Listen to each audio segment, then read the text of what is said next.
പക്ഷന്മാരെ ഇന്നത്തെ വൈകിട്ട് വർക്കൗട്ടൊക്കെ ചെയ്യാൻ തുടങ്ങിയിട്ടുണ്ട്. അപ്പോൾ അവർ പിന്നെ ഭക്ഷണം കഴിക്കാൻ എന്തെങ്കിലും ഉണ്ടാക്കി വെക്കാൻ പറയും. അപ്പം അരി ചോറ് വെക്കാൻ വേണ്ടി അരി ഇട്ടേക്കുക. ഇവിടെ കുക്കർ മാത്രമേ ഉള്ളൂ. കുക്കറും പിന്നെ ചായ തുടങ്ങിയുള്ള കിറ്റിൽ മാത്രമേ ഉള്ളൂ. പിന്നെ അടുപ്പെന്ന് പറയാനുള്ളത് ഇതേ ഉള്ളൂ, ഇൻഡക്ഷനാണ്.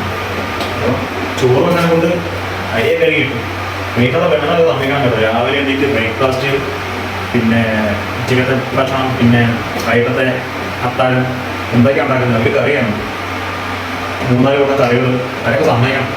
ഇതിപ്പോൾ ഞാൻ ഒരു മാസം ഇവിടെ എനിക്ക് ചോറും ഒരു മുട്ട ചിക്കിയതും ഒക്കെ ഉണ്ടാക്കിയിട്ട് തന്നെ എനിക്ക് പാടില്ല. പാടില്ലെന്ന് വെച്ചാൽ ഇത് കഴുകി വെക്കണം. പിന്നെ ടേസ്റ്റ് കളയാൻ പറ്റില്ലേ, അതൊക്കെ കുട്ടി വെച്ചിട്ട് കുടുംബശ്രീ ആൾക്കാർ ഫുഡേഷൊക്കെ നമ്മൾ പുറത്ത് കൊടുക്കണം കളയും. അതെല്ലാം പട്ടിയെ പൂച്ചയൊക്കെ തിന്നും. അല്ലാതെ പ്ലാസ്റ്റിക് കാര്യങ്ങളൊക്കെ ഇവിടെ കുടുംബശ്രീയിൽ പിന്നെ ഹരിത ചെയ്യാന്ന് പറഞ്ഞിട്ട് ചേച്ചിമാരില്ല, അവരെ കൊടുത്തോളൂ. ഇപ്പം ചോറ് അതുപോലെ ചെറിയ ഇന്ന് ഞാൻ പുറത്തുനിന്ന് കഞ്ഞി കുടിക്കാൻ വേണ്ടി ഒരു കടയിൽ പോയിട്ട് മീൻ പുറത്തെ മേടിച്ചത് ചാളം, അല്ലെങ്കിൽ ചാളയായിരുന്നു.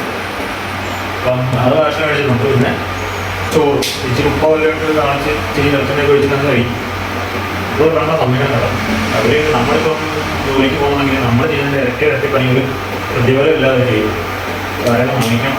പക്ഷെ അമ്മയൊക്കെ രാവിലെ 4 മണിക്ക് എണീറ്റ് എനിക്ക് അച്ഛനും എൻ്റെ പെണ്ണുമൊക്കെ ഫുഡുണ്ടാക്കി സ്കൂളിലും അച്ഛനെ ജോലിക്കൊക്കെ വിടുമ്പോൾ നമ്മളൊന്നുമില്ല. ഞാനൊക്കെ നിസ്സാര പണിയാണ്, എല്ലാ പണിയും രക്ഷപ്പെടും.